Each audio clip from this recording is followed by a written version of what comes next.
Hello dear student, welcome in ASC starter. जो बच्चे 7th class के हैं ना, तो उन्हें पहले तो मैं बता दूं कि मैंने फॉर्मूले की वीडियो बना रखी है और भी बहुत सारी वीडियो बना रखी है, उन्हें देख लेना।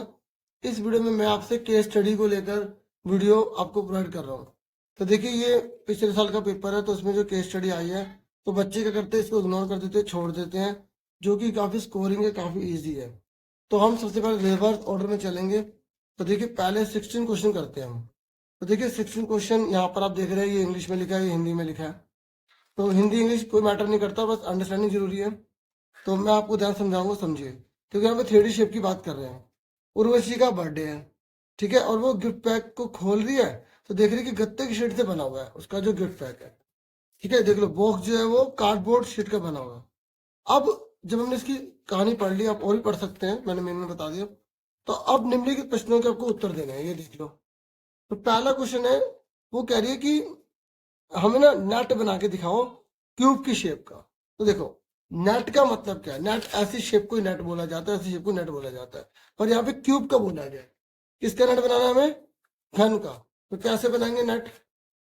देखिए, आपकी मर्जी है, आप कैसे मर्जी बना सकते हो, जैसा आपने पढ़ा हुआ है। देखो, 6 आपको पता है फेस होते हैं, तो ये बना दिया, ठीक है। और आप कैसे बना सकते हो नेट को? देखो, ये है हमारे पास नेट अवेलेबल। ये देखो, ये आप देख सकते हो, इसे हमने ओपन करा, ठीक है। ये देखो, ये है ना, देखो इसको हमने देखा कितना है, 1 2 3 4 5 6 है। पर यहाँ पर देखो, हमने कोशिश करी, तो ये कोई नेट नहीं बन रहा। ये ऊपर से क्या होगा, ये नीचे से, साइड से खुला हो गया, हाँ है ना। तो इसका नहीं बन रहा। ये देखो, ये इसका मतलब ये वाली फिगर हमेशा गलत है, याद रखना। क्योंकि एग्जाम में पूछेगा भी, ऐसा भी आ सकता है क्वेश्चन। और यहाँ देखो आप, ये देखो, इसे अपन ओपन कर लो, ठीक है। ये देखो, ये बन रहा है, नहीं बन रहा? देखो इसको आप देखो, बनेगा हमेशा। ये देखो, ये देखो, इस तरीके से कैसे ऐसे। बन गया ना? ठीक है, दिख रहा है ना आपको? आप ऐसे करके भी देख सकते हो, बन रहा है ना? ऐसे करके भी देख सकते हो, बन रहा है ना? तो ये अभी इस तरीके से, इसका मतलब आप ऐसे भी बना सकते थे नेट वाला। और नेट वाला कैसे बना सकते हो? ये देखो यहाँ पर, ये देखो, आप ऐसे बना सकते हो। ये भी इससे ही बन जाएगा, ये रट लो, क्योंकि एग्जाम में आएगा तो आप काट काट के थोड़ी देखोगे पेज को। ये देखो, तो इसको देखो, ऐसे करो,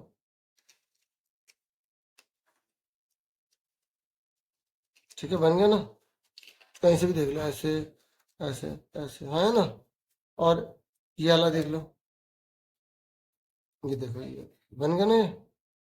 तो ये सारे नेट होते हैं, आपको सिर्फ पिक्चर ड्रॉ करनी है, ठीक है ना। तो ये हमने इस तरीके से बना दिया ना। ये देखो, इधर से देख लो, उधर देख लो, 4 6 के 6 बनना है। ऐसे ही ये देखो, ये नहीं बनेगा, ये वाली फिगर नहीं बनेगी। जो नहीं बनेगी ना, वो याद रख लो आप, ऐसे नहीं बन सकती, ठीक है। 3 इधर कर दिए, 1 2 3 4 इधर कर दिए, ऐसे नहीं बनेगा, ठीक है ना। और ये देखो, ये बन जाएगा, ये हटा दो।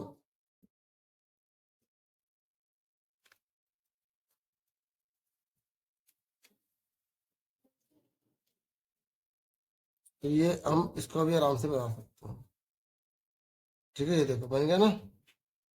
ठीक है, पूरा बंद है, यहाँ से बंद है ना। तो इस तरीके से आपको ना ये पता होना चाहिए, ठीक है। तो पहला क्वेश्चन आपको क्लियर हो गया, ठीक है। मैंने एक बना के दिखा दिया, ऐसे आपको सिर्फ ऐसे पैटर्न बना के दिखाना है। फिर ये कह रहा है कि 3D शेप है, तो आपको बताना कि इसका कैसे बनेगा, ठीक है, इसका। तो ये क्या बनेगी, इससे कौन सी फिगर बनेगी? तो इससे बनेगा सिलेंडर। बस इसका आंसर आप लिख के आ जाओगे, सिलेंडर बनेगा। देख लो, केस स्टडी इतनी आसान होती है, अगर आपने चैप्टर पढ़ा तो आप आराम से इसका आंसर बता दोगे। अभी हम सारा डिस्कस करेंगे। ये कह रहा है इसका क्या बनेगा, इसका बनेगा स्क्वायर पिरामिड। तो आपकी जो बुक है ना, ठीक है, तो उसमें आप आराम से सारे के सारे देख लो कि क्या क्या बन रहा है, ठीक है। वर्ग पिरामिड, ठीक है। उस देखो कितना आसान। अगर ये नहीं करना तो ये कर लो। ये कह रहा है इसका ना आपको सामने से देखने पर कैसा दिखेगा। देखो, आप देखो, जब इसको सामने करेंगे तो एक ये चीज नजर आएगी, एक ये चीज आएगी, और इसके ऊपर ये नजर आएगा। आप पहले ना पॉइंट कर लो क्या नजर आएगा, ये और ये। तो जब हम सामने से देखेंगे तो ऐसे, ऐसे और ऐसे नजर आएगा। बस बन गई। देखो, इतना आसान होती है चीजें, ठीक है, देखो केस स्टडी मुश्किल थी, हो सकता है कोई और टॉपिक या और कोई चैप्टर की आ जाए, ठीक है, तो किसी भी चैप्टर के आ सकते हैं, लेकिन आपको कंसेप्ट पता होना चाहिए। तो अब मैं रिवर्स ऑर्डर में ले रहा हूँ। अब मैं 15 क्वेश्चन डिस्कस करूंगा। देखो केस स्टडी 15वीं, ये आप पढ़ सकते हैं। तो यहाँ पर क्या है कि 26 कार्ड है, ऐसा कोई भी क्वेश्चन है ना तो पहले थोड़ा सा लिख लो। 26 कार्ड है, ए से लेकर जेड तक है। तो यहाँ पर ये कह रहा है कि एक कार्ड निकाल रहे हैं, तो अगर वोवल आ गया, अब आपको देखो यहाँ बोला वोवल आ गया, 26 एबीसी है, मतलब पूरे है, पता है अल्फाबेट में 26 होते हैं। वोवल मतलब होता है स्वर, इंग्लिश में देख सकते हैं। ये कह रहा है अगर वोवल आ गया तो माइनस का 5 है, मतलब आपके 5 नंबर कम हो जाएंगे। तो वोवल कौन कौन से होते हैं? ए, ई, आई, ओ और यू, ये 5 होते हैं। और अगर कॉन्सोनेंट आ गया, मतलब कॉन्सोनेंट मतलब होते हैं व्यंजन, यहाँ लिखा है व्यंजन लिखा है, तो हमें 3 नंबर मिलेंगे। तो व्यंजन कौन से होते हैं? इन 5 को छोड़ के व्यंजन होते हैं, है ना। 21 होते हैं व्यंजन, 5 होते हैं स्वर। अब देखो हमें पहले अगर यही नहीं पता हमें वोवल क्या होता है, कॉन्सोनेंट क्या होता है, तो ये पूरा क्वेश्चन छूट जाएगा हमारा, हम कर ही नहीं पाएंगे। अब ये कह रहा है कि विमल ने कार्ड निकाले हैं, अल्फाबेट पी और ओ है, तो बताओ उसका स्कोर कितना है। तो हमें सिंपल जो केस स्टडी है ना, ज्यादा नहीं लिखना होता, सिंपल लिखेंगे विमल स्कोर, विमल के अंक। तो देखो क्या है, पी और ओ है, पी प्लस ओ कर देंगे, क्योंकि दोनों को छोड़ेंगे। अब पी की वैल्यू कितनी है? पी क्या है? कॉन्स्टेंट है ना, क्या पी? कॉन्स्टेंट, तो ये आ गया 3। ओ क्या है? ओ क्या है? वोवल है, तो माइनस के 5 हो जाएंगे। अब प्लस माइनस माइनस होता है, और माइनस की रकम बड़ी है, प्लस की रकम छोटी। जब एक माइनस तो एक प्लस हमेशा घटाते ही आंसर आ जाए। पता मुश्किल था नहीं ना। अगला देखो, ये कह रहा है भावना ने टोटल 7 नंबर लिए, अगर से 5 कार्ड निकाले तो बताओ उसने कितने कॉन्स्टेंट निकाले होंगे, कितने वोवल निकाले होंगे। ये हमें तो कॉमन सेंस या मतलब थोड़ा सा दिमाग लगा के पता लगाना पड़ेगा, क्योंकि खुद सोचो अगर वोवल आएंगे तो 3 3 नंबर जुड़ते जाएंगे, ठीक है, और कॉन्स्टेंट आएंगे तो 5 5 कम होते चले जाएंगे। तो अगर देखो 2 भी 5 आ गए 10, है ना, और यहाँ पे 3 लेंगे फिर, तो 3 6 9, तो 10 में से 9 जाएगा, माइनस का 1 बचेगा। तो हमें तो 7 प्लस के चाहिए ना, और जब प्लस के चाहिए तो कॉन्स्टेंट ज्यादा निकलने चाहिए। तो अगर मान लो चारों 5 बोले ना, मान लेते 5 के 5 वोवल आ गए, तो हमारे कितने नंबर बन जाएंगे? 15। पर हमें कितने नंबर आने? खाली 7। तो इसका मतलब यही हुआ ना कि मैं 4 जो है ना, 4 जो है मैं कॉन्स्टेंट ले लूंगा, 1 वोवल ले लूंगा, क्योंकि 12 हो जाएगा, 12 में से 5 जाएंगे, 7 बचेगा। तो आप यहाँ पे लिख दोगे वोवल कितने आएंगे? 1। और कॉन्स्टेंट कितने चाहिए? 4 चाहिए। तो हमें स्वर कितने चाहिए? 1। व्यंजन कितने चाहिए? 4। देखो तो इस तरह तो केस स्टडी है कि हम जैसे कोई केस आ जाता है किसी के पास, जब डॉक्टर रहते हैं तो उसको बहुत सोच समझ के करना पड़ता है ना, ये थोड़े कोई भी दवाई दे देंगे। तो वही हमें केस स्टडी में यही तो होता है कि हमें सही दवाई देनी है। चलो ये आपको क्लियर हो गया। उसके बाद देखो ये थर्ड पार्ट देखो इसको, ठीक है। यदि विमल द्वारा निकाले गए कार्ड उसके नाम के अक्षरों के अनुसार होते तो कितने अंक मिलते? देख लो, हमें ये तो आसान दे दिया कि विमल के जो कार्ड है ना वो उसी के नाम वाले हैं, तो कितने नंबर आते हैं उसके। चलो चेक करते हैं। तो पहले हमें विमल लिखना पड़ेगा, VIMAL, लिख लिया। अब वी क्या है? AEIOU वोवल है? नहीं है ना, तो 3 नंबर मिल गए। AEIOU वोवल है तो 5 कटेंगे। कॉन्सोनेंट है 3 मिलेंगे। वोवल है 5 कटेंगे। कॉन्सोनेंट है 3 मिलेंगे। तो टोटल कितने मिलेंगे? 3 6 9 मिलेंगे, और 5 पर 10 कट जाएंगे, तो माइनस का 1 आंसर आ जाएगा। आगे समझ में? कि कर अगर ये नहीं करना तो आप ये करो, खेल के दौरान किसी समय भावना के अंक माइनस के 14 हैं, उसे कितने व्यंजन कार्ड निकालने चाहिए ताकि उसके अंक सबसे छोटी प्राकृत संख्या जितने हो जाए। तो सबसे छोटी प्राकृत संख्या क्या होती है? 1 होती है, हाँ है ना। मतलब कितने कॉन्स्टेंट निकालेगी, कितने कॉन्स्टेंट निकालेगी कि उसका आंसर प्लस का 1 हो जाए।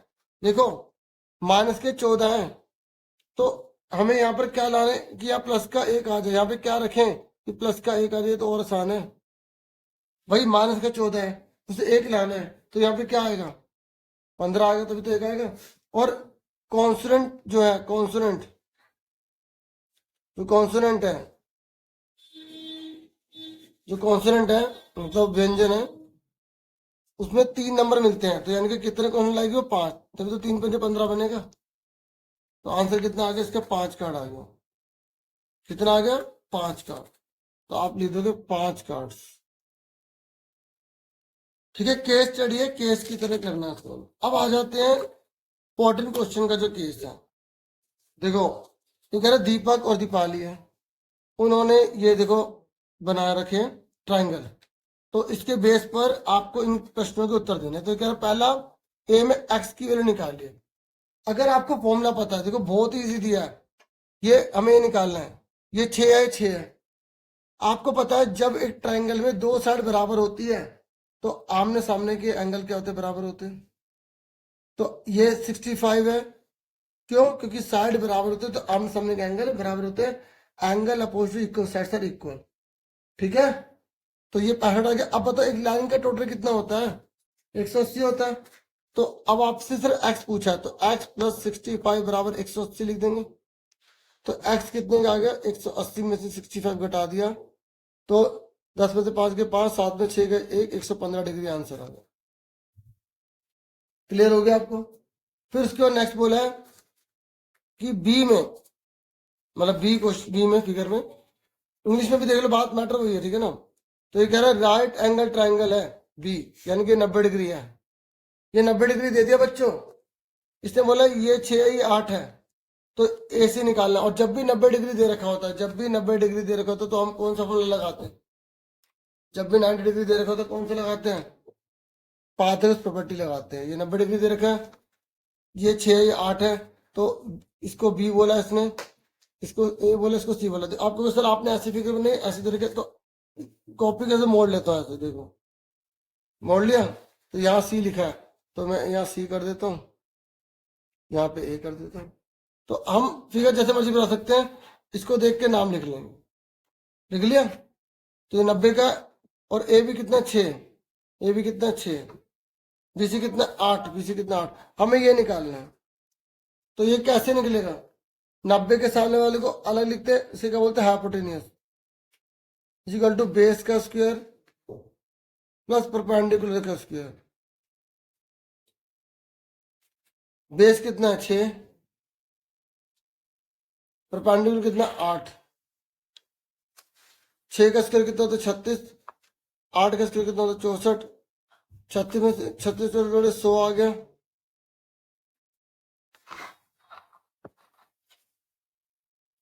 सौ का रूट कितना होता है 10 आ गया। ये कितना आ गया 10। ये पाथवेज प्रॉपर्टी आपको याद होनी चाहिए, ठीक है। तो ये 10 आ गया। अब इसने क्या पूछा, कह रहा है एक्स प्लस वाई जोड़ के बताओ कितना होगा, एक्स प्लस वाई। देखो वैसे तो इन दोनों टोटल इसकी भारवाड़ी के बराबर होता है, 130 आएगा, लेकिन हम थोड़ा और कर लेते हैं।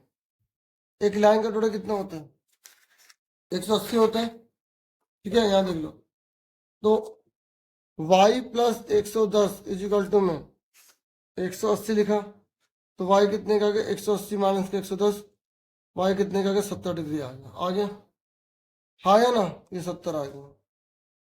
और आपको क्या पता है कि अगर ये 130 है तो ये कितने का होगा 50 का। एक लाइन का टोटल 180 होता है, और एक ट्राइंगल का टोटल कितना होता है 180 होता है। ये 70 का 50 का तो 60 का आ गया। और जोड़ के देख लो, 60 और 70 130 आ रहा है।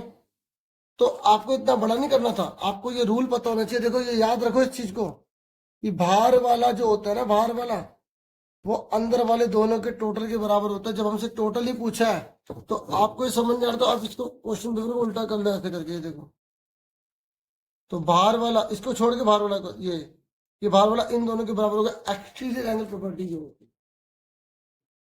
तो आपसे पूछा, आपको एक कुछ भी करने की जरूरत नहीं थी, आप x plus y equal to कितना लिख देंगे 130 लिख दो, क्योंकि जब पूछना ही नहीं है इसमें इतना ज्यादा, तो हम क्यों करें। चलो अगर ये नहीं कर पा रहे तो ये कर सकते हैं। ये कह रहा है length of the two side of triangle are 12 और 7, ये कह रहा है एक त्रिभुज की दो भुजाएं 12 और 7 है, तो कह रहा है तीसरी भुजा की माप बताओ। देखो याद रखना, एक 12 एक 7 है, तो तीसरी भुजा कितनी होगी ये पूछ रहा है। तो याद रखना जो तीसरी भुजा होगी 12 में 7 गए 5, और 12 7 19, 5 से 19 के बीच में होगी, ये याद रखना। अगर कभी भी दो भुजाएं दे रखी हो और तीसरी भुजा पूछे उसकी लंबाई कितनी हो सकती है, तो आप बोलेंगे 12 में 7 गए 5, 12 7 19, दोनों के बीच में होगी। और अब ये तो मैंने केस स्टडी इस पेपर की ली थी, मैंने आपको करवा दी। अब एक आधा क्वेश्चन जो है थोड़ा सा मैं समझा रहा हूँ, वो समझ लो जो मैं बताना चाहता हूँ। देखो ट्रायंगल तभी बनता है जब दो साइड का टोटल तीसरे से बड़ा हो। तो अगर मैं आपसे पूछूं ये 6 है, ये 8 है, 10 है, क्या इसका ट्रायंगल बन जाएगा? पता बन जाएगा? वेरी गुड, बन जाएगा, शाबाश। क्यों? क्योंकि 8 से 14 10 से बड़ा है, 10 6 16 8 से बड़ा है, और 10 और 18 6 से बड़ा, तीनों बार बड़ा है, तो ट्रायंगल इज पॉसिबल। अब मुझे बताओ क्या इसका ट्रायंगल बन जाएगा? ये 2 है, ये 2 है, 5 है, बन जाएगा? देखो 5 2 7 2 से बड़ा है, 5 2 7 2 से बड़ा है, लेकिन 2 2 4 5 से बड़ा नहीं है, तो नहीं। अगर एक बार भी नहीं आ जाएगा तो नहीं। समझ में आई? अब बताओ क्या इसका ट्रायंगल बन जाएगा? ये 14 है, ये 8 है, ये 6 है। देखो 14 8 कितना, तो 22 बड़ा है 6 से, 14 6 20 बड़ा है 8 से, 8 से 14 बड़ा है 14 से, नहीं, इक्वल आ गया। क्या आ गया? तब भी ट्रायंगल नहीं बनेगा। No no no no no no.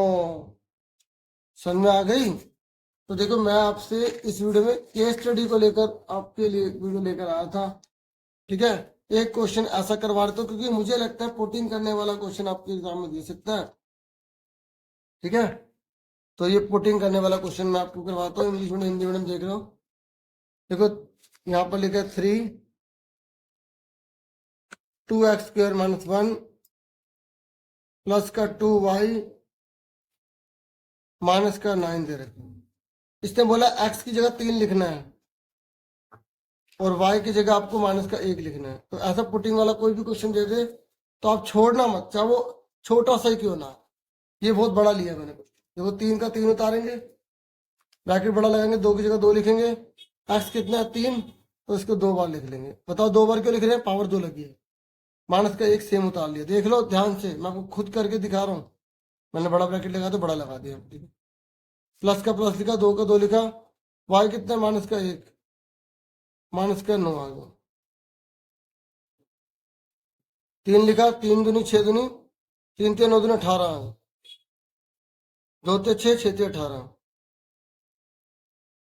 Plus minus minus 2 1 कम 2,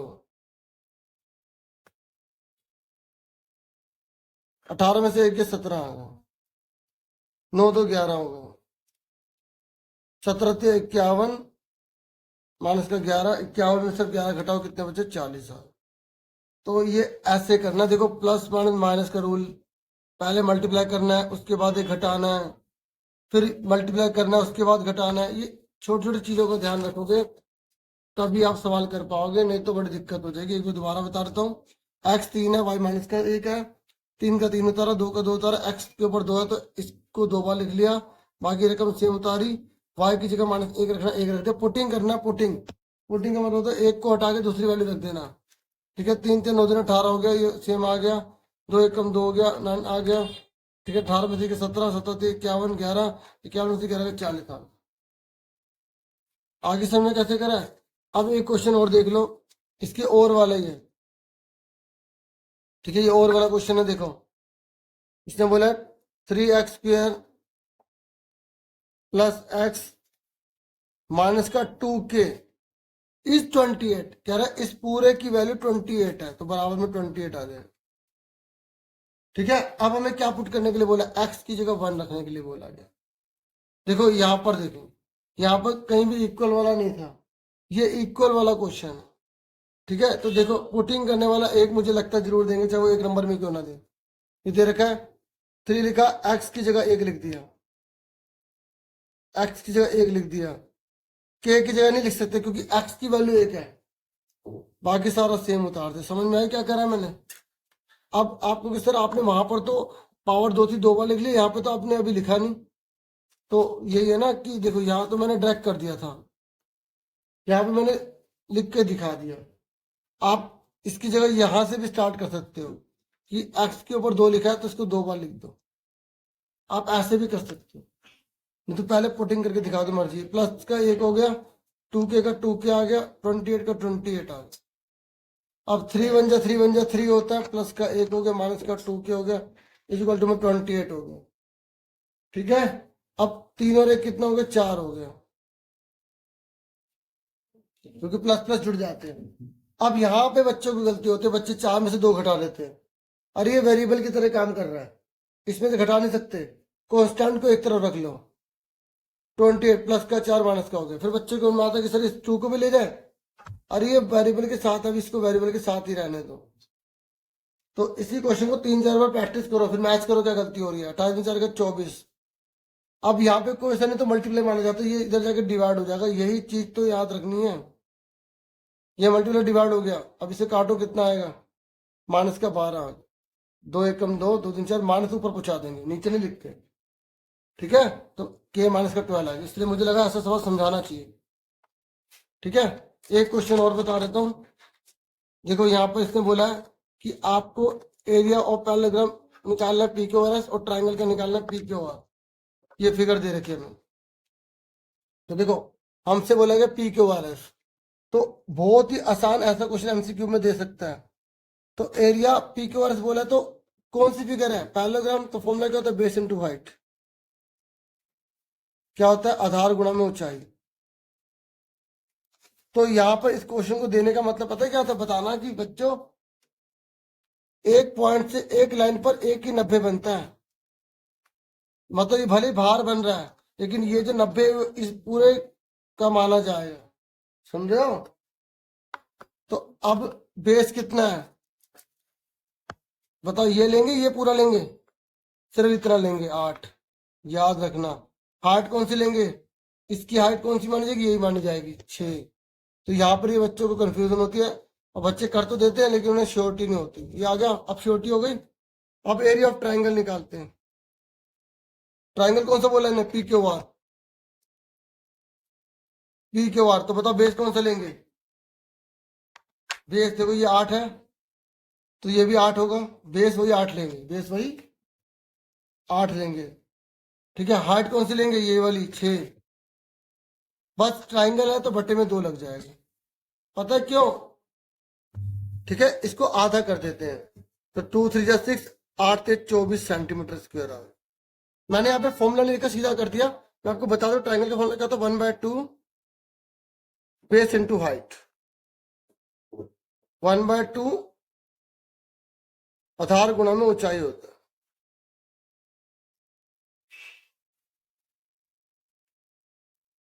देखिए ये फॉर्मूले आपको सारे मैंने बता रखे ना, फॉर्मूले वाली वीडियो बना रखी है, सारे उस वीडियो को देख लेना। ये सारे देख लो, ये सारे देखो, आपसे क्या निकालने को आ जाए, parameter of the triangle sum of the 3 side. Base निकालने के लिए आए तो एरिया को डबल करके हाइट से डिवाइड कर दो, हाइट निकालने के लिए तो एरिया को डबल करके बेस से डिवाइड कर दो, बेस निकालने के तो एरिया से डिवाइड कर दो। ये सारे फॉर्मूले, एरिया ऑफ सर्कल का क्या होता है, सर्कल ऑफ सर्कल क्या होता है, एरिया ऑफ सेमी सर्कल क्या होता है, length of the arc of semi circle क्या होता है, सारे फॉर्मूले अच्छे से कर लो। ठीक है, और अगर आपसे इस पार्ट का बोलेगा तो बड़े वाले में छोटा वाला घटा देंगे, तो ये आपका आंसर लगाना। या बड़े वाले की रेडियस, यहाँ पे छोटे वाले की रेडियस देनी है।